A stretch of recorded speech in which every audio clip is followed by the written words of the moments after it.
ठीक है, आ जाओ यार बच्चों। CMA inter group 2 company accounts, आज प्रोविजन फॉर टैक्सेशन का एक छोटू सा एडजस्टमेंट ले रहा हूँ। मेरे ख्याल से एक दो बच्चों के मैसेज आए थे, मैंने परसों के लेक्चर में बोला था, कल ले नहीं पाया, तो कल ही आपके मैसेज आए थे, तो मैंने आपको रिप्लाई किया था कि अगले दिन देता हूँ, तो आज वो ले रहा हूँ, है ना। अच्छे से ध्यान देना।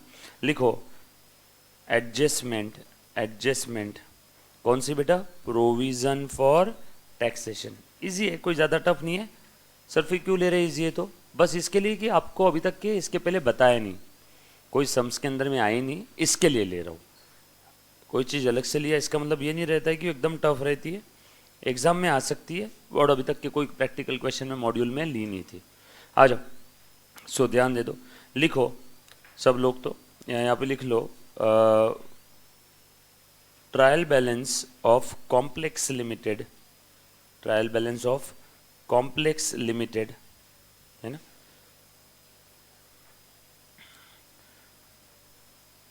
और नीचे लिखना है इसे दोन टिम्बा आड़वी रेश, नीचे लिखोगे debit credit.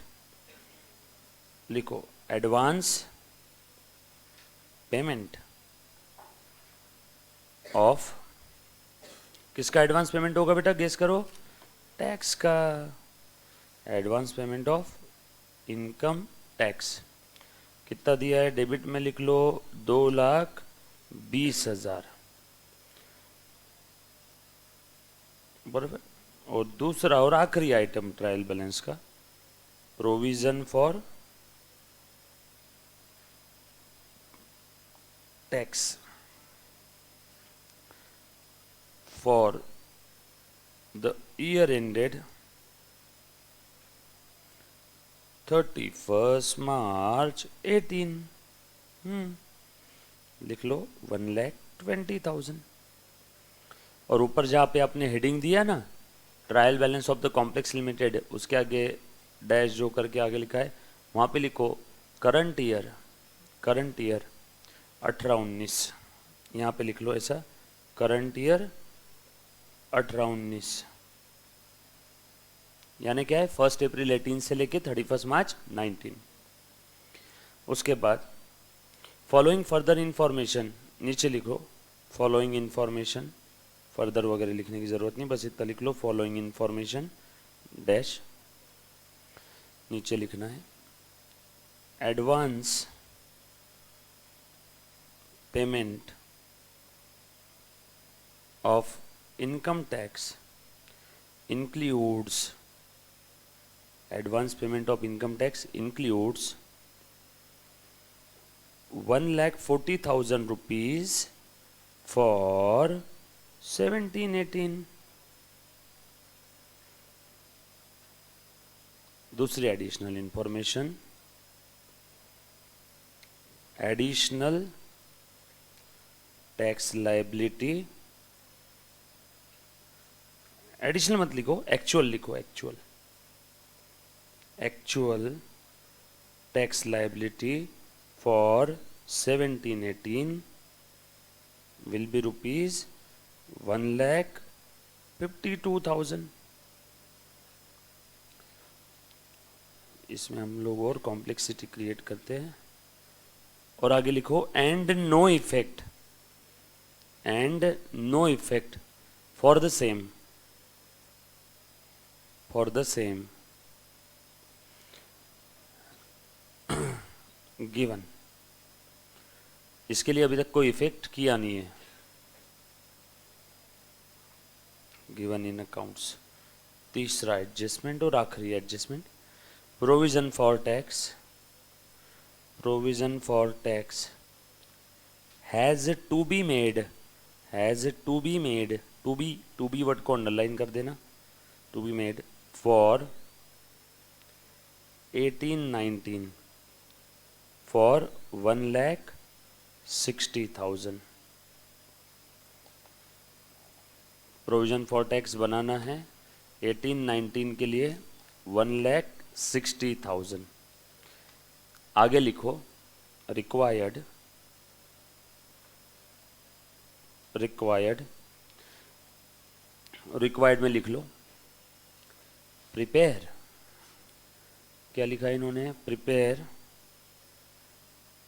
Provision for tax account, advance tax account और क्या बोला है, tax liability account, tax liability account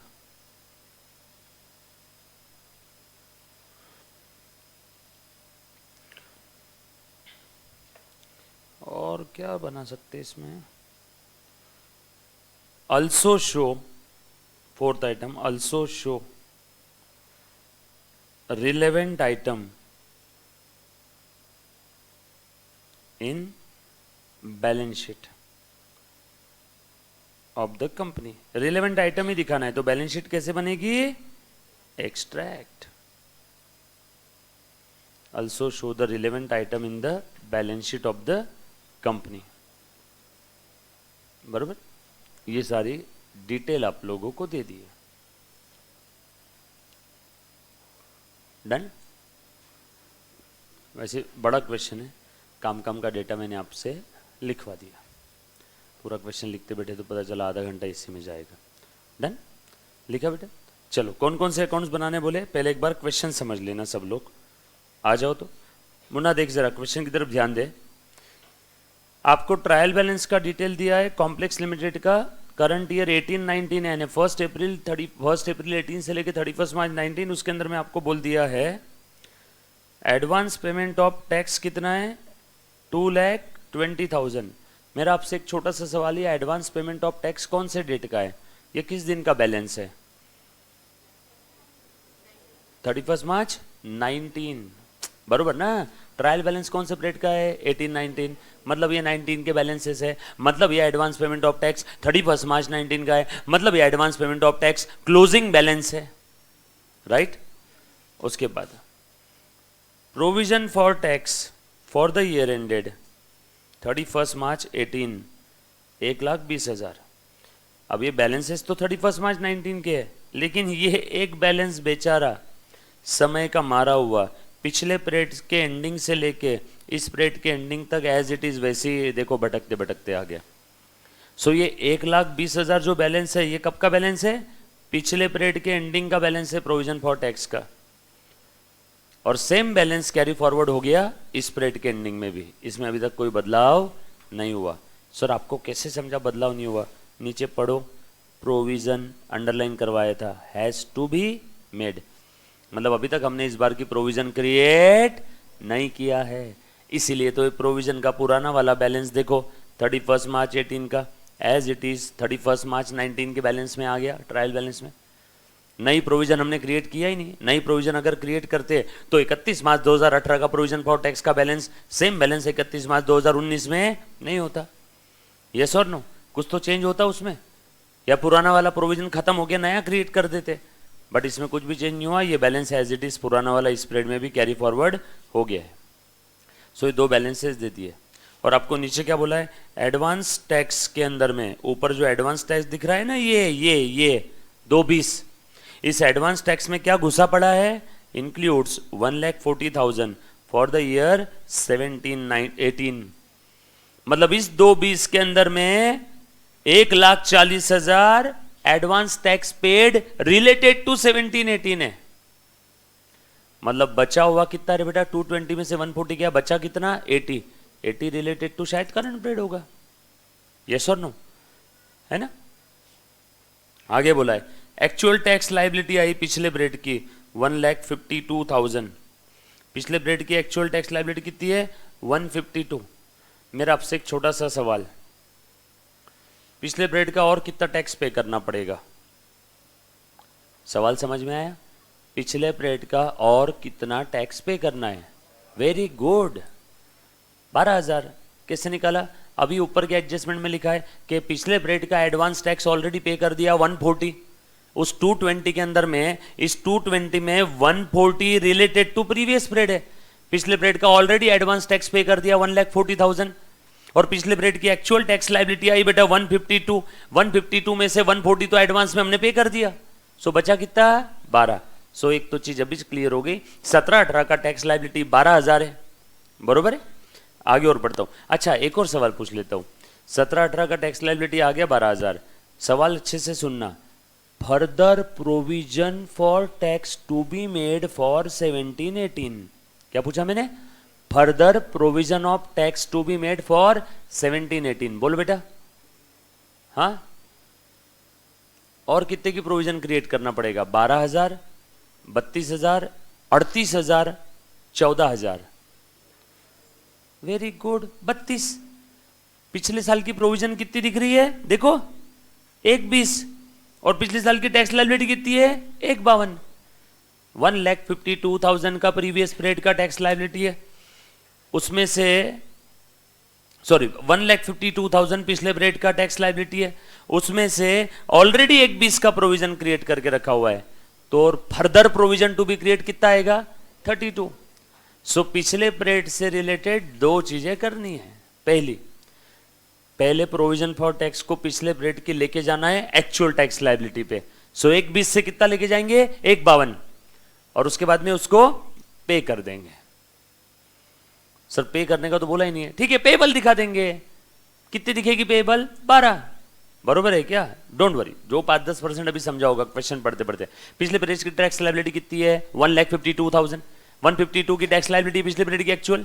तो प्रोविजन फॉर टैक्स भी कितना होना चाहिए था? 152। लेकिन प्रोविजन फॉर टैक्स कितना है? 120। सो फर्दर प्रोविजन और क्रिएट कर लेंगे 32 का। तो ये एक एडजस्टमेंट। और उसके बाद पिछले पीरियड का टैक्स लायबिलिटी कितना है? 152। पिछले पीरियड का एक्चुअल में कितना पे करके रखा है? 140। सो और कितना पे करना पड़ेगा? 12। सो पिछले पीरियड का टैक्स लायबिलिटी जो पेएबल है वो 12। पिछले पीरियड के टैक्स रिलेटेड और प्रोविजन क्रिएट करेंगे 32। बरोबर है क्या? अच्छा, पिछले पीरियड का हमने 140 पे कर दिया। वो कहां दिख रहा है अभी हाल फिलहाल में? एडवांस टैक्स में। अब उस एडवांस को हम लोगों को एडजस्ट करना पड़ेगा कि नहीं? यस और नो? एडजस्ट कैसे करेंगे? Against the provision. यस और कुछ ऐसी चीज करनी। और आगे क्या बोला है बेटा? That's it. आगे बोला है provision for tax has to be made for the current year 18-19 1,60,000। Current year के लिए 160 की प्रोविजन क्रिएट करना है। कोई मुझे इसकी एंट्री बता पाएगा? एनीबडी? करंट ईयर के लिए 160 की प्रोविजन क्रिएट करना है। ट्राई करो। पता है आपको entry?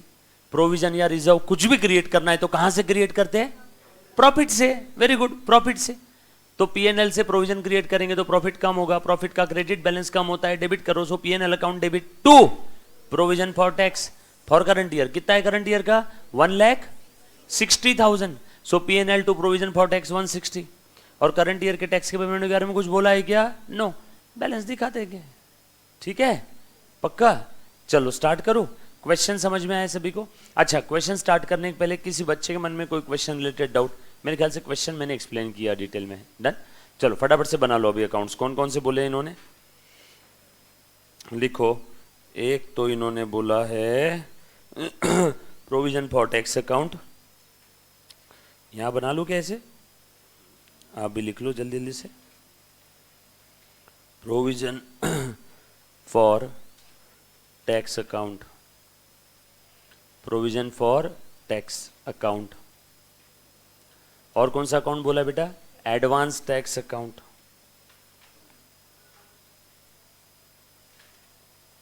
Advance tax account. Provision for tax का कौन सा बैलेंस रहेगा रे मुन्ना? Credit balance. बढ़ता है तो क्रेडिट करो, कम हुआ तो डेबिट करो। एडवांस टैक्स का डेबिट बैलेंस असेट है ना? एनी एडवांस पेमेंट बढ़ता है तो डेबिट करो, कम हुआ तो क्रेडिट करो। Provision credit balance, advance tax debit balance. और कौन सा अकाउंट बोला है? Actual tax liability. और प्यार से tax liability account. Tax liability again credit balance. बढ़ती है तो क्रेडिट करो, कम हुआ तो डेबिट करो। डन?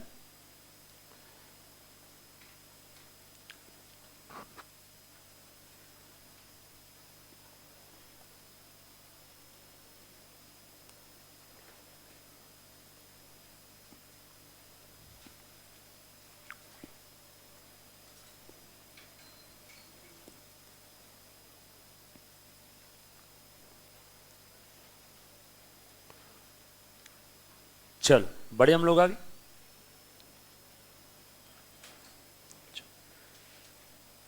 चलो यार सॉल्व करते हैं। फर्स्ट स्टेप क्वेश्चन पढ़ लिया, सेकंड स्टेप क्वेश्चन में जो जो बोला उसका फॉर्मेट बना लिया, third step question line by line read करो, बैलेंस है तो एक जगह डिस्क्लोजर, ट्रांजैक्शन है तो उसके दो इफेक्ट। मेरे ख्याल से पहले दिन से हमारा यही ना रहा है, बैलेंस है तो एक जगह डिस्क्लोजर। चलो फटाफट से देखो क्वेश्चन के अंदर में क्या दिख रहा है, देखो सब लोग क्वेश्चन पे ध्यान दो। सबसे पहले इन्होंने दिखाया है advance payment of income tax, ये बैलेंस है ट्रांजैक्शन है, बैलेंस है, ट्रायल बैलेंस में दिया है। एडवांस टैक्स का ओपनिंग बैलेंस लिख लो, बैलेंस ब्रॉड डाउन कितना है बेटा 2,20,000, खेल खत्म। उसके बाद प्रोविजन फॉर टैक्स का बैलेंस लिख लो, कौन सा बैलेंस है, क्रेडिट बैलेंस लिखो, बाय बैलेंस ब्रॉड डाउन, और ओपनिंग बैलेंस जो लिखना लिख लो 2,20,000, बरोबर।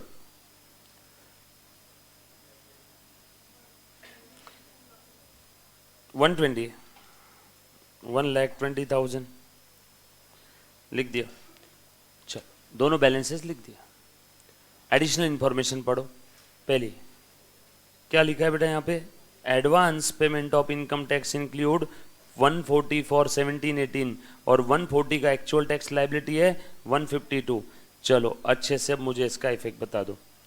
सो 140 अपने 17-18 का एक्चुअल टैक्स लाइबिलिटी 1,52,000, 1,52 में से ऑलरेडी मैंने 1,40 पे कर दिया, तो सबसे पहले वो 1,40 एडजस्ट तो करो।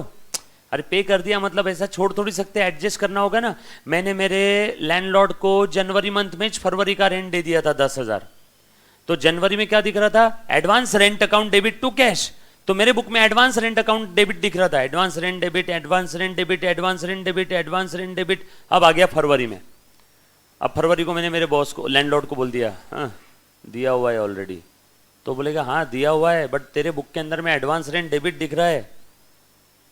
अब फरवरी आ गया है तो अभी एडवांस बचा क्या, अभी एडवांस मुझे खत्म करना होगा। सो एडवांस रेंट डेबिट दिख रहा था, अब एडवांस को क्या करेंगे क्रेडिट, और रेंट को क्या करेंगे डेबिट। तो ठीक उसी प्रकार से जब आपको पता चल गया है कि 17-18 का एडवांस 140 ऑलरेडी दिया हुआ था और 17-18 की लाइबिलिटी 152 आई है, तो अब उसे एडजस्ट करो ना, यस और नो। चलो लाइबिलिटी कितनी है 152, ऑलरेडी प्रोविजन कितने का बनाया हुआ था 120 का, तो और प्रोविजन बना लो क्या, और प्रोविजन कितने का बनेगा यहाँ पे 32 का। लाइबिलिटी आई 152, ऑलरेडी प्रोविजन बना के रखा हुआ था 120, so further provision by P&L account. देखो क्या लिख रहा हो ब्रैकेट में, ये कहीं दिया नहीं रहता, ये आप लिख लेना पर, फर्दर प्रोविजन फॉर 17-18 रिक्वायर्ड, कैसे निकाला मैंने ये 152 माइनस 120 लिख लो 32,000 फर्दर प्रोविजन फॉर 17-18। अब 17-18 का मेरा देख लो प्रोविजन में 152 आ गया क्या लाइबिलिटी, इसका दूसरा इफेक्ट कहाँ गया P&L अकाउंट में, P&L अकाउंट बनाने बोला ही नहीं है, बोला रहता तो माँ कसम वो भी बना लेता, पर बनता तो कैसा बनता एक्सट्रैक्ट। चलो 152 प्रोविजन फॉर टैक्स तो क्रेडिट में आ गया, चलो अब इसको पे कर देते हैं। पे करना है तो क्या करेंगे, provision for tax account debit to bank. लेकिन जब मैं पे करने गया था तब मुझे ध्यान में आया अरे ऑलरेडी मेरा एडवांस पे किया हुआ है, तो अब मैं टू बैंक नहीं लिखूंगा, टू एडवांस टैक्स लिखूंगा। एडवांस को खत्म करेंगे ना, एडवांस टैक्स को, एडवांस टैक्स का डेबिट बैलेंस था उसको खत्म करना है, कम करना है तो क्रेडिट करो और लिखो बाय प्रोविजन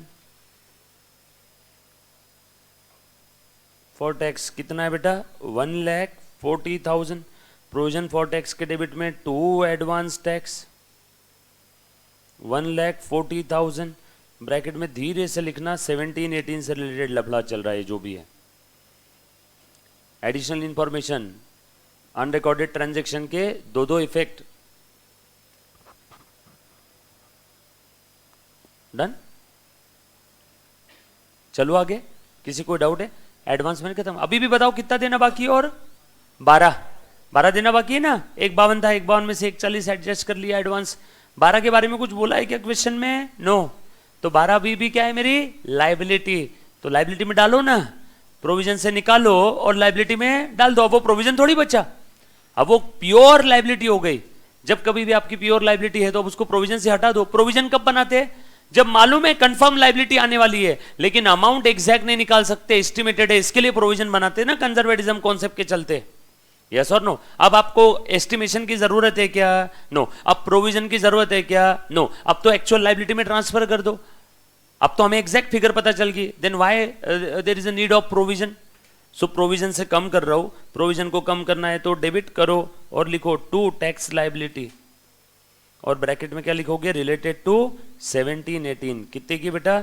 12, और टैक्स लाइबिलिटी के क्रेडिट में लिखोगे बाय प्रोविजन फॉर टैक्स 12,000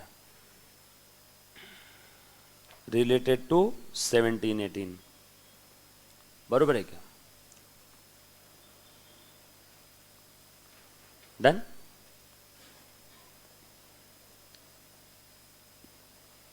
यहां तक किसी को कोई डाउट? 17-18 का हिसाब हो गया, 17-18 का प्रोविजन ले लिया, 17-18 का एडवांस टैक्स ले लिया, एडवांस प्रोविजन आपस में काटाकाटी खेल लिए, बचा हुआ जो 12,000 था टैक्स एडवांस इसमें टैक्स लाइबिलिटी में डाल दिया। एक 52 में से 41 गया, बचा 12 क्या? लाइबिलिटी, डाल दिया। 17-18 का हिसाब खत्म। अभी मैं क्या करूंगा? अब 18-19 पे आ जाता हूँ। 18-19 के लिए क्या दिया देखो, 18-19 के लिए ये टोटल एडवांस टैक्स था 220 में से मैंने 140 तो खत्म कर दिए, बचा कितना है 20 के अंदर बैलेंस? अभी भी 80,000। 80,000 जो बचा ये क्या है बेटा मेरा? ये क्या है? Balance carried down. सर क्यों? इस 80 को कहीं एडजस्ट नहीं करोगे क्या? हाँ करो ना, आप करके बताओ एडजस्ट। 18-19 की टैक्स लाइबिलिटी मालूम है क्या आपको? अभी तक एक्चुअल नहीं मालूम। मालूम होती तो मैं ये बचे हुए 80 को भी एडजस्ट कर लेता। 17-18 की एक्चुअल टैक्स लाइबिलिटी पता चल गई, इसलिए मैंने एडवांस 17-18 के अगेंस्ट एडजस्ट कर दिया। 18-19 की मुझे एक्चुअल टैक्स लाइबिलिटी मालूम है ही नहीं, तो एडवांस टैक्स चलने दो कंटिन्यू। कब तक? जब तक 18-19 का एक्चुअल टैक्स लाइबिलिटी मालूम नहीं पड़ता। जैसे मालूम पड़ जाएगा मैं ये बचा हुआ अभी 80 एडजस्ट कर दूंगा। पर हाल फिलहाल में अभी क्या दिखा दूंगा? Balance carried down, balancing figure, इसका हिसाब खत्म। बरोबर? बोलो चलो आगे। प्रोविजन फॉर टैक्स के लिए इन्होंने अब करंट ईयर का दिया है क्या कुछ हमें? Provision for tax has to be made for current year. Liability नहीं मालूम, करंट ईयर के लिए कितने का बनाना है? 1,60,000 का। 1,60,000 का टैक्स लाइबिलिटी क्रिएट करना है, तो कैसे क्रिएट करूंगा? By P&L to provision for tax, provision for tax के क्रेडिट में बाय P&L 1,60,000, यहाँ पे ब्रैकेट में लिखोगे अब 18-19, 1,60,000 18-19। दूसरा इफेक्ट कहाँ जाएगा? P&L के डेबिट में। हैज टू बी मेड बोला है ना, अभी तक किया नहीं। दूसरा इफेक्ट P&L के डेबिट में। टैक्स लाइबिलिटी का बैलेंस निकाल लो, ये हो गया, ये हो गया, इसका भी इफेक्ट दे दिया। इसका बैलेंसिंग फिगर निकाल बेटा, कितना आया? टू बैलेंस कैरीड डाउन, बरोबर करंट ईयर का ही पेंडिंग है, देख लो, चेक कर लो, क्योंकि पुराना हिसाब हो गया तो ये पक्के में करंट ईयर से रिलेटेड ही प्रोविजन का बैलेंस आना चाहिए उसमें। पुराना तो हो गया ना हिसाब, लिख दो बैलेंसिंग फिगर, ये क्लोज, ये क्लोज, और टैक्स लाइबिलिटी कितना आया? 12,000। अगर ये पेमेंट कर दिया तो लिखेंगे टू बैंक, पेमेंट नहीं किया तो लिखेंगे to balance carried down. Balancing figure, ये बैलेंसिंग फिगर है 12,000 हो गया। यहाँ पे बहुत छोटू सा क्वेश्चन दिख रहा है, लेकिन अगर एग्जाम में बड़े क्वेश्चन के साथ ये एडजस्टमेंट आए, वैसे 6 नंबर का क्वेश्चन है। हाँ, ये 3 अकाउंट आपको जो बनाने हैं 6 नंबर के लिए जनरली एग्जाम में पूछा जाता है, तीनों कोर्सेज के अंदर में पूछा जाता है। डन? अब एक बार क्वेश्चन की तरफ देखो, किसी बच्चे को अगर कुछ डाउट है तो प्लीज एक बार पूछ लो।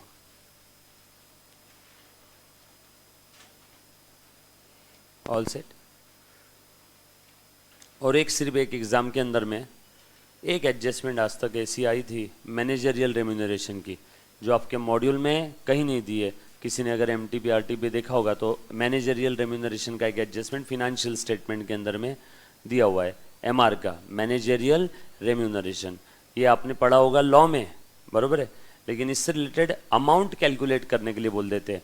ट्रायल बैलेंस के अंदर में दे देते हैं मैनेजरियल रेम्यूनरेशन और बोलते हैं MR का अमाउंट कैलकुलेट कर लो। तो बहुत छोटू सा एडजस्टमेंट है, 2-4 मिनट का है, वो एक बार लिख लो, है ना। उससे रिलेटेड कोई क्वेश्चन वगैरह नहीं है, उससे रिलेटेड मैं आपको बस फॉर्मेट बता देता हूँ, कॉन्सेप्ट समझा देता हूँ, गेम ओवर। हाँ, उसके ऊपर अमाउंट्स फिगर आपको कैलकुलेट करनी पड़ेगी। लॉ के अंदर में आपने जो भी पढ़ा है उससे रिलेटेड सिर्फ क्या पढ़ा है? थ्योरी। यहाँ पे मैं आपको क्या बताने वाला हूँ, उसका कैलकुलेशन। तो लिख लो MR एडजस्टमेंट या फिर MR या मैनेजरियल रेम्यूनरेशन।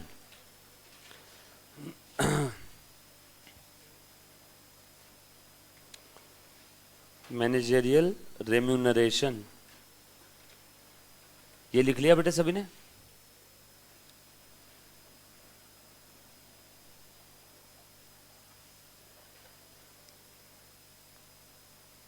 लिखो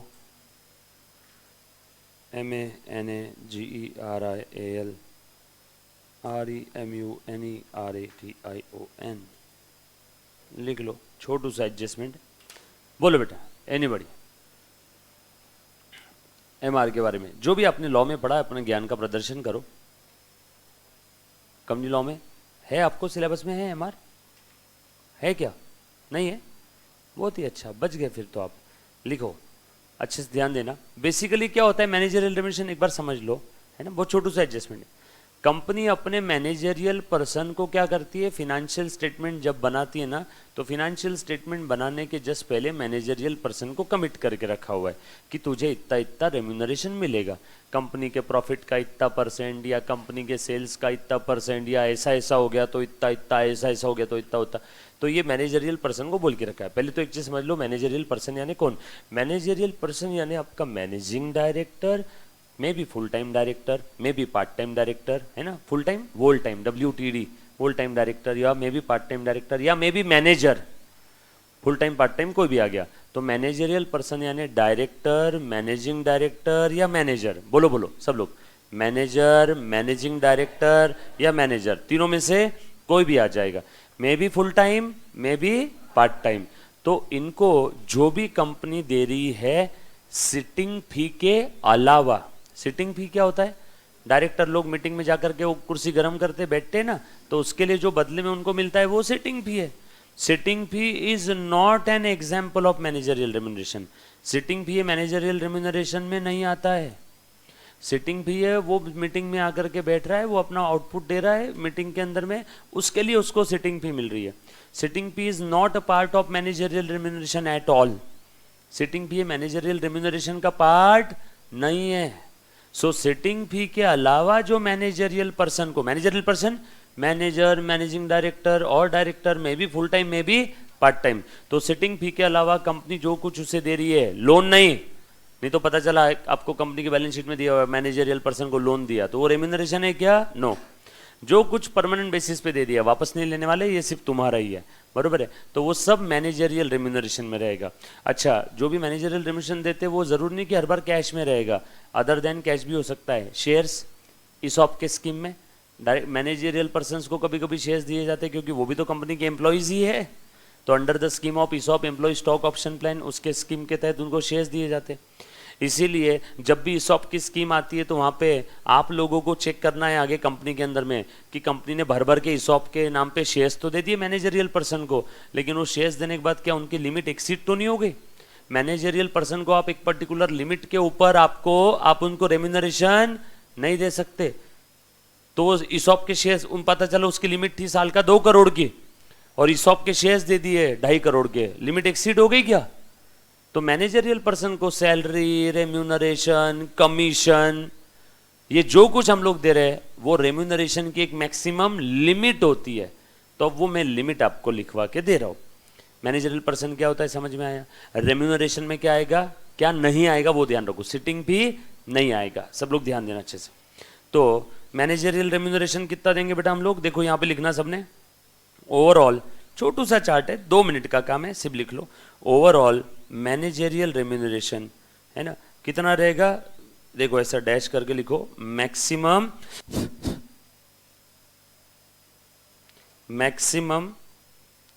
11% of the net profit of company, है ना। फाइनेंशियल स्टेटमेंट के अंदर में जब आप लोग P&L अकाउंट का नेट प्रॉफिट निकालोगे ना, तो नेट प्रॉफिट का 11% से ऊपर मैनेजरियल रेम्यूनरेशन नहीं जाना चाहिए। कितना? मैक्सिमम 11। ओवरऑल वर्ड का मतलब क्या होता है बताओ तो? ओवरऑल मतलब सारे मैनेजरियल पर्सन को मिला के, फुल टाइम, पार्ट टाइम, 1 2 3, पता चला 4 फुल टाइम डायरेक्टर है, 2 पार्ट टाइम है, तो ये 6 के 6 लोगों को मिला करके 11% के ऊपर नहीं जाना चाहिए। ओवरऑल सारे मैनेजरियल पर्सन का रेम्यूनरेशन मिला करके नेट प्रॉफिट के 11% के ऊपर नहीं जाना चाहिए। हाँ, अब यहाँ पे इसको थोड़ा सा और डिटेल में लिखते हैं। ऐसा चार्ट बनाओ मेरे साथ साथ। यहाँ पे दो बातें हो सकती है, फुल टाइम मैनेजरियल पर्सन, दूसरा लिखो part time managerial person. Full time, part time, done, लिखा सभी ने? फुल टाइम मैनेजरियल पर्सन और नीचे ब्रांचेस बना दो। If only one full time managerial person, if more than one full time managerial person। अगर एक है तो क्या, एक से ज्यादा है तो क्या? एक मैनेजरियल पर्सन है तो उसको कितना मिलेगा बेचारे को? 5% of net profit of the company. Company के नेट प्रॉफिट का 5% मिलेगा, बराबर। एक से ज्यादा है तो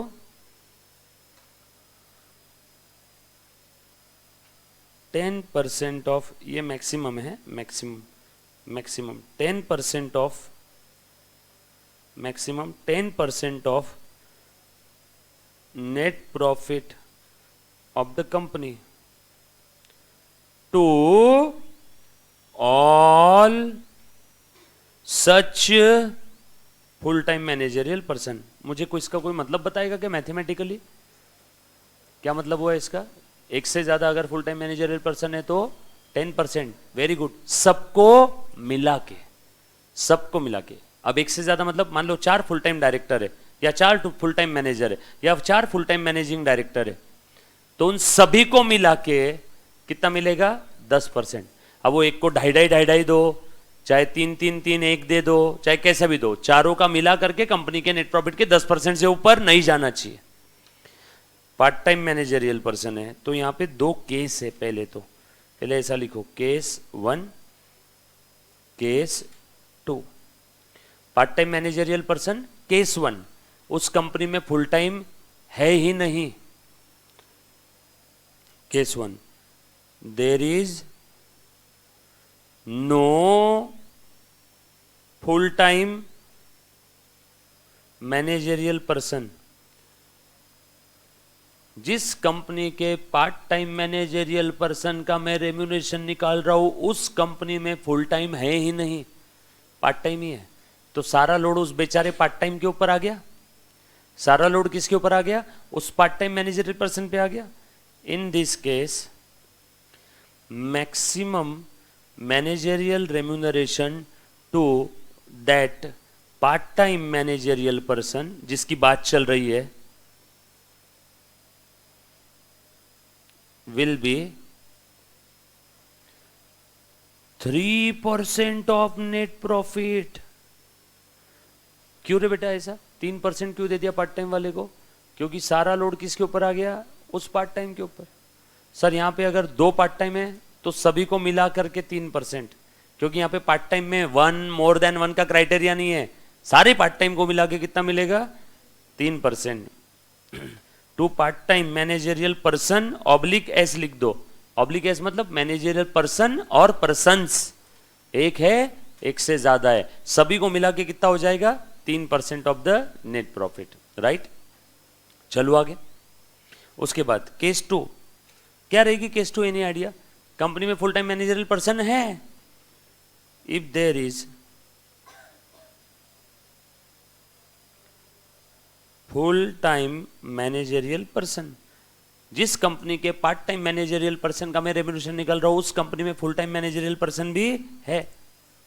तो अब बताओ, अब उस पार्ट टाइम के ऊपर ज्यादा लोड रहेगा क्या? लोड कम रहेगा ना, क्योंकि फुल टाइम वाला है काम करने के लिए, तो पार्ट टाइम के ऊपर लोड कम रहेगा। लोड कम रहेगा तो परसेंटेज 3 से ज्यादा रहेगा या कम रहेगा? कम रहेगा, very good. Then maximum managerial remuneration to that part time managerial person oblique S, तो कितना रहेगा? Will be 1% of net profit, 1% of net profit.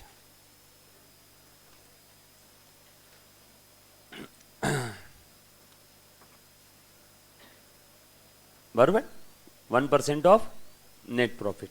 ये बात समझ में आई सभी को? सिंपल है एकदम, पक्का। अब मैं आपको सवाल पूछता हूँ, ठीक है, आपने फटाफट से जवाब देना है। अब बताओ, 4 पार्ट टाइम है और 2 एक ही फुल टाइम है, 4 पार्ट टाइम और 1 फुल टाइम।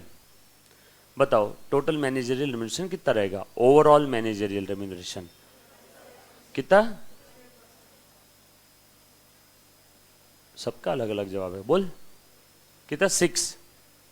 4 पार्ट टाइम और 1 फुल टाइम, 6 1 6 6 6%, 1% नहीं बेटा, आपने फुल टाइम का नहीं कंसिडर किया। 4 पार्ट टाइम है और 1 फुल टाइम है, मतलब फुल टाइम है तो उस समय पार्ट टाइम को कितना मिलता है? ओनली 1%, ये 1। और 1 फुल टाइम है क्या? 1 फुल टाइम है तो कितना, 5 या 10? 5, तो 5 और ये 1 कितना हो गया? 6। तो ओवरऑल के ऊपर गया नहीं ना लिमिट। आप कोई भी परम्यूटेशन कॉम्बिनेशन लगा लो, ओवरऑल 11 के ऊपर कभी नहीं जाएगा। चलो 4 फुल टाइम 4 पार्ट टाइम, बताओ टोटल कितना? 4 full time 4 part time 11। 4 full time मतलब 1 से ज्यादा है क्या फुल टाइम? तो उन सभी को मिला के 10, और 4 पार्ट टाइम है, फुल टाइम के साथ है, फुल टाइम के साथ है, if there is a full time, तो कितना मिलेगा चारों पार्ट टाइम को मिला के? 1। तो ये 10 और ये 1 कितना हो गया? 11। देखो ओवरऑल 11 के ऊपर नहीं गया। सिर्फ 3 फुल टाइम है, पार्ट टाइम 0 है, 10 पार्ट टाइम है ही नहीं, तो इधर कितना आ गया? 0। और फुल टाइम 3 है, यानी 1 से ज्यादा है, तो सबको मिला के 10। देखो ओवरऑल मैक्सिमम 11 है ना, 11 से ऊपर कभी नहीं जाएगा, या तो 11 या तो 11 से नीचे। बस अब एक लास्ट छोटी सी चीज, अब जितनी जगह पे यहाँ पे net profit net profit net profit दिख रहा है ना, वो नेट प्रॉफिट कौन सा है मालूम है? प्रॉफिट एंड लॉस अकाउंट वाला नेट प्रॉफिट नहीं है, बरोबर है। ये जो मैक्सिमम लिमिट दी है, ये सेक्शन 196 197 के अंदर में दी है मैनेजरियल रेम्यूनरेशन की, बरोबर है। एज पर कंपनीज एक्ट 2013 196 197 में मैक्सिमम लिमिट दिया है। लेकिन ये जो नेट प्रॉफिट दिया है ना, ये देखो, ये नेट प्रॉफिट, ये नेट प्रॉफिट, ये नेट प्रॉफिट, ये नेट प्रॉफिट, ये नेट प्रॉफिट, ये जितने भी नेट प्रॉफिट दिए जो ये लोग पेन से मार्क किए, वो कोई भी नेट प्रॉफिट पीएनएल वाले नेट प्रॉफिट नहीं लेना है। पीएनएल का नेट प्रॉफिट के अंदर थोड़ा सा एडजस्टमेंट करना है, पीएनएल के नेट प्रॉफिट में थोड़ी सी एडजस्टमेंट करना है, बरोबर है। सो हमारा स्टार्टिंग पॉइंट क्या रहेगा? पीएनएल का नेट प्रॉफिट, और उसमें थोड़ी सी एडजस्टमेंट करना है तो नई फिगर आ जाएगी, वो नई फिगर के भरोसे लेना है सारे परसेंटेज। तो ये जो नेट प्रॉफिट है, ये नेट प्रॉफिट कैसे निकालना है एक बार सिर्फ लिख लो यहाँ पे। देखो अब देखो, ये ऐसे आपने ये चार्ट नहीं भी बनाया तो भी चलेगा, ऐसे जो जो जो मैंने ऐसे नीचे का ब्रैकेट ओपन किया ना, ये ओपन नहीं भी किया तो चलेगा। बस अब इतना लिख लो नीचे, calculation of net profit required for the purpose of managerial remuneration, calculation of net profit required for the purpose of managerial remuneration। अब मैनेजरियल रेम्यूनरेशन के लिए बार बार percentage of net profit, percentage of net profit, percentage of net profit बोला है, तो net profit कौन सा रहेगा वो अब बताने जा रहा हूँ कौन सा रहेगा। तो देखना जरा, ध्यान देना, ये कैसे निकालेंगे, यहाँ पे लिख लो सेक्शन 198 के प्रोविजन के हिसाब से, है ना। आपको सेक्शन याद नहीं रखने की ज़रूरत है, सेक्शन याद नहीं रहा तो भी चलेगा। अब कैसे निकालना है, बहुत ईजी है, ध्यान देना। ये देखो ना, लिख लो net profit as per profit and loss account ले लेना, net profit as per profit and loss account ले लेना, स्टार्टिंग पॉइंट, बरोबर है। ये क्वेश्चन में दिया रहेगा, जी माने गिवन। अब उसके अंदर में देखना थोड़ी सी लॉजिकल एक दो एडजस्टमेंट है, वो बता देता हूँ। अब मुझे एक बात बताओ, मैनेजरियल पर्सन दिन रात कंपनी में मेहनत करता है, इसके लिए कंपनी में क्या होता है? Net profit. और उसी नेट प्रॉफिट के ऊपर कुछ तो परसेंटेज हम लोग उसे उसकी मेहनत का मेहनत आना देते हैं, मतलब क्या देते हैं? रेम्यूनरेशन। अब बताओ कंपनी के अंदर में नेट प्रॉफिट हुआ 100 करोड़ रुपए, बरोबर है। कंपनी ने नेट प्रॉफिट कितना हुआ 100 करोड़ रुपए, और कंपनी के बचे हुए बोर्ड ऑफ डायरेक्टर्स ने मिलकर डिसाइड कर लिया कि इसमें से हम लोग एक संस्था को डोनेशन देने वाले हैं। टाटा ग्रुप है, समझ लो ये। टाटा ग्रुप ने इसमें से 90 करोड़ रुपए डोनेट कर दिए। डोनेशन है, कंपलसरी नहीं था, इच्छा से दे दिया। देती है ना कंपनी। बोलो कंपनी के पास अब बैलेंस कितना बचा प्रॉफिट में 10 करोड़। और अब वो मैनेजर पर्सन को बोला अरे इधर आ, चल बता तेरा परसेंटेज कितना था, तू इकलौता एक ही है, अकेला ही था, चल 5% ले ले। मैनेजरियल पर्सन को 10 करोड़ का 5% दे दिया। कितना है बेटा 10 करोड़ का 5%? 50 लाख। ये मैनेजिंग डायरेक्टर बेचारा बोले यार इतनी मेहनत करी, कंपनी में नेट प्रॉफिट जनरेट किया 100 करोड़ का, और इन्होंने डोनेशन दे दिया, और मेरे लिए मैनेजरियल रिम्यूनरेशन के लिए प्रॉफिट कितना बचा? सिर्फ 10 करोड़, और मुझे कितना मिला? 50 लाख। इसको कितना मिलना चाहिए था आपके हिसाब से लॉजिकली? 5 करोड़ मिलना चाहिए था कि नहीं? इसने मेहनत किया, 100 करोड़ रुपए का नेट प्रॉफिट जनरेट किया, 5 करोड़ मिलना चाहिए था। मतलब ये जो डोनेशन दिया इसके कारण इसका जबरदस्ती प्रॉफिट कम हो गया क्या? ये डोनेशन के कारण जबरदस्ती प्रॉफिट कम हो गया क्या? कौन सा डोनेशन था ये? Voluntary donation. तो पहली एडजस्टमेंट आपके जीवन की, जब कभी भी आप मैनेजरियल रेम्यूनरेशन के लिए नेट प्रॉफिट निकालते हो तो उस समय जो भी वॉल्यूंटरी डोनेशन दिया उसे रिवर्स करो। बुक्स ऑफ अकाउंट में नहीं कर रहा हूं मैं, सिर्फ मैनेजरियल रेम्यूनरेशन के कैलकुलेशन के लिए कर रहा हूं। बुक्स ऑफ अकाउंट्स में छेड़खानी नहीं कर रहा हूं, नहीं तो और बोलेंगे सर बुक्स ऑफ अकाउंट्स में भी चेंज करेंगे, इसकी कोई एंट्री बेंट्री नहीं होगी। We are just calculating the amount of MR. So ये एड बैक या एडजस्टमेंट में मैं निगेटिव लिस्ट लिखता हूं, सिर्फ निगेटिव लिस्ट, क्योंकि पॉजिटिव लिस्ट में तो 1000-1200 आइटम आ जाएंगे। निगेटिव लिस्ट ध्यान रखना है। निगेटिव लिस्ट वाले आइटम का इफेक्ट अगर प्रॉफिट में गया है तो उसे क्या करेंगे? रिवर्स। रिवर्स बोला है मैंने, एडलेस वर्ड नहीं यूज किया है, रिवर्स बोला है, बरोबर है। तो देखो यहां पे लिखता हूं नेगेटिव लिस्ट में, लिखो एनी वॉल्यूंटरी डोनेशन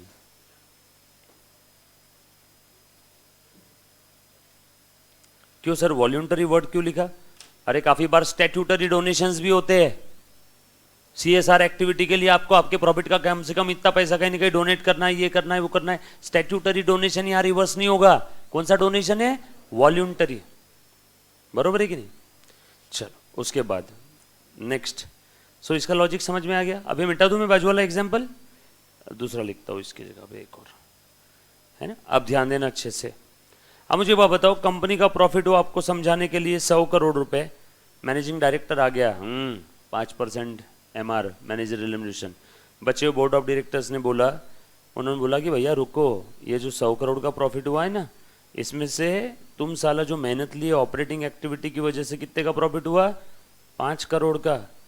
कंपनी ने अपनी पुरानी लैंड बेची है, फ्री होल्ड प्रॉफिट प्रीमाइसेस बेचा है, तो उसके ऊपर हमें प्रॉफिट कितने का हुआ? 95 करोड़ का। ये नॉन ऑपरेटिंग एक्टिविटी से हुआ। नॉन ऑपरेटिंग कितने का प्रॉफिट हुआ? 95 करोड़ का। सो भैया इसमें तेरी क्या मेहनत है? कंपनी ने अपनी कोई असेट बेची, वो असेट के ऊपर कैपिटल प्रॉफिट हुआ, वो कैपिटल प्रॉफिट हमने पीएनएल के अंदर में ले लिया। उस कारण से पीएनएल का प्रॉफिट कितना दिख रहा है तुझे? 100 करोड़। इसमें तेरी क्या मेहनत है? तेरी मेहनत तो 5 करोड़ के ऑपरेशंस में है ना। सो ऑपरेटिंग प्रॉफिट कितना है? 5 करोड़। तो तुझे रेम्यूनरेशन भी कितने पे मिलेगा? 5 करोड़ पे। निकाल इसका 5%, 25 लाख रुपए। चल ले घर जा। भले नेट प्रॉफिट कितना दिख रहा है? 100 करोड़, बट इस नेट प्रॉफिट से मैंने कौन सी फिगर लेस कर दी? कैपिटल नेचर का जो प्रॉफिट है वो मैंने लेस कर दिया। अगर वो इस प्रॉफिट में घुसा पड़ा है तो लेस करना, बरोबर है। क्वेश्चन के अंदर में दिया हुआ है कि above net profit included profit on sale of investment, profit on sale of asset. तो बताओ वो ऑपरेटिंग प्रॉफिट है क्या? मैनेजरियल रेम्यूनरेशन को मिलना चाहिए एमआर, बट कौन से प्रॉफिट पे? जिसमें उसकी मेहनत लगी है। इसमें क्या उसकी मेहनत थी, कंपनी की बनी बनाई असेट बेच दी, उस पर प्रॉफिट हुआ 95 करोड़ का। तो कैपिटल प्रॉफिट हम लोग इसमें कंसिडर नहीं करेंगे। तो लिखो कैपिटल नेचर प्रॉफिट। अपोजिट कौन बोलेगा? Capital nature loss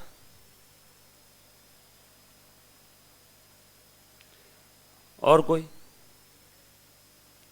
capital expenditure भी अगर प्रॉफिट में कंसिडर किया होगा तो आपने कोई तो रेवेन्यू एक्सपेंस कैपिटल एक्सपेंडिचर था, आपने गलती से पीएनएल के अंदर में माइनस कर दिया, तो मुझे वो भी क्या करना पड़ेगा, रिवर्स।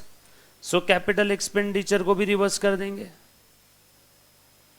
लॉजिक सेम तीनों का, बराबर। एक और एग्जांपल, ये कैपिटल एक्सपेंडिचर ऐड करेंगे, कैपिटल लॉस को, कैपिटल एक्सपेंडिचर को क्या कर देंगे बेटा, ऐड कर देंगे, कैपिटल लॉस को ऐड करेंगे, कैपिटल प्रॉफिट को लेस करेंगे। रिवर्स करना है ना मुझे। वॉल्यूंटरी डोनेशन को क्या करेंगे, ऐड कर देंगे। डोनेशन दिया तो लेस किया था प्रॉफिट में से, ऐड कर दो। और बताओ, अच्छे से ध्यान दें। हाँ, सब लोग साथ में आ जाओ, अब प्लीज ध्यान। कैपिटल लॉस हो गया, कैपिटल एक्सपेंडिचर हो गया, कैपिटल प्रॉफिट हो गया। अब मैं मैनेजरियल रेम्यूनरेशन निकाल रहा हूँ, और ये जो ऊपर वाला प्रॉफिट है ना, ये प्रॉफिट कैसे है मालूम है क्या, जो पीएनएल बनाया था ना कंपनी ने, उस पीएनएल का बैलेंसिंग फिगर आया है नेट प्रॉफिट। और ये नेट प्रॉफिट कब आया मालूम है क्या, मैनेजरियल रेम्यूनरेशन का एक एक्सपेंस माइनस करने के बाद आया। Already profit and loss account के अंदर में मैनेजरियल रेम्यूनरेशन डेबिट हो चुका था, तो भैया फिर हम लोग कैलकुलेशन ही क्यों कर रहे हैं, हम लोगों को निकालना क्या है, एमआर। तो पीएनएल के अंदर में अगर पहले से कोई एमआर इन्होंने अगर इफेक्ट दिया हुआ है तो उसको भी क्या करेंगे, रिवर्स। तो एग्जिस्टिंग एमआर को भी क्या करना है, रिवर्स। एमआर को पहले क्या किया था, डेबिट में लिखा, मतलब प्रॉफिट कम हो गया था क्या, अब क्या करेंगे, ऐड कर देंगे। अरे भैया एमआर ही तो निकालना है, एमआर निकालना है तो पुराने वाले एमआर का इफेक्ट क्या करो, रिवर्स करो। एमआर अगर निकालना है तो पुराने वाले एमआर का इफेक्ट रिवर्स कर दो। उसके बाद इतनी मेहनत करके इसने 100 करोड़ का प्रॉफिट जनरेट किया और कंपनी ने ट्रांसफर कर दिया टू जनरल रिजर्व में भी। लॉ ने बोला खुद की इच्छा से, मान लो 40 करोड़, बोलो बचा कितना, 60 करोड़। आप बताओ उसको एमआर कितने पे मिलना चाहिए, 100 पे या 40 पे, 60 पे, 100 पे। अरे भैया ट्रांसफर टू रिजर्व ये खर्चा है कि अप्रोप्रिएशन है, अप्रोप्रिएशन। कमा के दिया ना उसने 100 करोड़, कल चल के तुम रिजर्व में 90% ट्रांसफर कर दोगे तो क्या 10 करोड़ पे मिलेगा उसको एमआर, नो। तो ट्रांसफर टू रिजर्व अगर इस प्रॉफिट के डेबिट के अंदर में अगर ट्रांसफर टू रिजर्व अगर होगा, जो बैलेंस जो आपको नेट प्रॉफिट स्टार्टिंग पॉइंट लिया, ये अगर ट्रांसफर टू रिजर्व के बाद होगा तो वो भी क्या कर दूंगा मैं, reverse. Transfer to reserve reverse कर दो, बरोबर। कुछ बात समझ में आ रही क्या, किस टाइप के आइटम हम लोग यहाँ पे ले रहे हैं बेटा, डन। तो ये सारे एडलेस करने के बाद मुझे क्या मिलेगा, मुझे क्या मिलेगा बेटा, eligible profit for the purpose of MR. एक आइटम और बता देता हूं, कंपनी ने क्या किया, 100 करोड़ का प्रॉफिट हो रहा था, कंपनी ने एक आरडीडी क्रिएट किया, प्रोविजन फॉर डाउटफुल डेट। थोड़ा सा आपने जवाब देना, कितने का, 20 करोड़ का। दाऊद इब्राहिम से 20 करोड़ लेने हैं, आरडीडी क्रिएट कर लिया, बरोबर है, रिजर्व फॉर डाउटफुल डेट। बोलो बचा कितना, 80 करोड़। और बाद में पता चला एक्चुअल बैड डेट, बाद में पता चला एडिशनल इंफॉर्मेशन में एक्चुअल बैड डेट कितना हुआ, 2 करोड़ ही हुआ। वो दाऊद भाई के सपने में देवी आई, बोली जा पैसा दे दे, उसने पैसा दे दिया, 18 करोड़ दे दिया। हमने जो सोच के रखा था 20 करोड़ डूबेगा, एक्चुअल में कितना पैसा डूबा, 2 ही करोड़ डूबा। तो ये है प्रोविजन फॉर डाउटफुल डेट और ये है एक्चुअल बैड डेट। अब बताओ दिमाग लगा कि क्या करेंगे यहाँ पे। बाकी बच्चे पहले एक बार ट्राई करो, बोलो बेटा फटाफट से। 98 करोड़, ओके। और कोई, सिंपल एकदम इजी। जो आरडीडी था उसको ऐड कर दो और एक्चुअल बैड डेट को लेस करो। आरडीडी को ऐड कर रहा हूँ, देखो एक साथ लिख रहा हूँ इसको, हाँ एक साथ लिख रहा हूँ। आरडीडी को क्या कर दूंगा, ऐड, और एक्चुअल बैड डेट को क्या करूंगा, लेस। कुछ बात समझ में आई क्या, यस और नो, सिंपल है। एक और चीज, last but not the least, 100 crore का प्रॉफिट हुआ, सरकार आ गई और सरकार ने टैक्स ले लिया। कितना टैक्स टू गवर्नमेंट, 40%। अब बताओ मैनेजरियल रेम्यूनरेशन 60 पे मिलेगा कि 100 पे? सोच समझ के जवाब देना है। इस बार कुछ बच्चे गलत है, अगेन 100 पे। मैनेजरियल पर्सन बोलेगा मेरा क्या लुकआउट, तुम कंपनी है, you are a separate legal entity, I am a separate person, you are a separate person, tax तेरी लाइबिलिटी है, भरना है भर, नहीं भरना है मत भर। मैंने तुझे प्रॉफिट कमा के दिया ना 100 करोड़ का, तो मुझे 100 करोड़ रुपए एमआर चाहिए। तो ये प्रोविजन फॉर टैक्स भी क्या कर देंगे, टैक्स और प्रोविजन फॉर टैक्स। कौन सा आइटम जो हमने प्रॉफिट से लेस किया है वो वाला tax provision. Tax paid Beed मुझे उससे कोई लेन देन नहीं है, टैक्स पेड है नहीं है उससे कोई लेन देन नहीं है। जो पीएनएल के अंदर में डेबिट किया वो टैक्स प्रोविजन रिवर्स करना है, क्योंकि स्टार्टिंग पॉइंट क्या है, पीएनएल वाला profit. So provision for tax में यहां पे रिवर्स कर दूंगा। बरोबर है क्या? That's it. नीचे सिर्फ 2 लाइन की जगह छोड़ दो, कभी फ्यूचर में आपको कोई आइटम मुझे आपको मिला तो लिख देंगे, वैसे मैंने सारे आइटम यहाँ पे कवर कर दिए। तो ये आ गया आपका net profit for the purpose of calculation of MR. खेल खत्म। कुछ था रे इसमें? इजी था एकदम। ये नेगेटिव लिस्ट बताइए, नेगेटिव लिस्ट जनरली कहीं देते नहीं है आपको। बाकी जो भी किताबें रहती है ना उसके अंदर में कैसा बोलते मालूम है क्या, एक्सेट्रा, इस टाइप के आइटम कंसिडर करना है। तो हमने उसको क्या कर दिया, इस टाइप के आइटम कंसिडर नहीं करना है, क्योंकि पॉजिटिव लिस्ट 1000-1200 आइटम की है, तो उतने आइटम याद रखना इंसान के बस की बात नहीं है। फिर वो एक्सेट्रा उस टाइप के, फिर वो अगेन अजम्पशंस ये वो, इसलिए हमने तंटा ही खत्म कर दिया। नेगेटिव लिस्ट बहुत लिमिटेड है, छोटी सी लिस्ट है, इसलिए नेगेटिव लिस्ट लिखवा दी। मतलब ये लिस्ट वाला आइटम अगर प्रॉफिट के अंदर में कंसिडर किया है तो मुझे क्या करना है, रिवर्स करना है। That's it, game over. Clear? पक्की बात? डन। अब आ जाओ आप लोग accounting standards. 2 heading accounting standards. Introduction, जो बच्चा रिकॉर्डेड देख रहा है उसको अकाउंटिंग स्टैंडर्ड का इंट्रोडक्शन मिलेगा नेक्स्ट लेक्चर में। डन। इस लेक्चर के लिए बाय।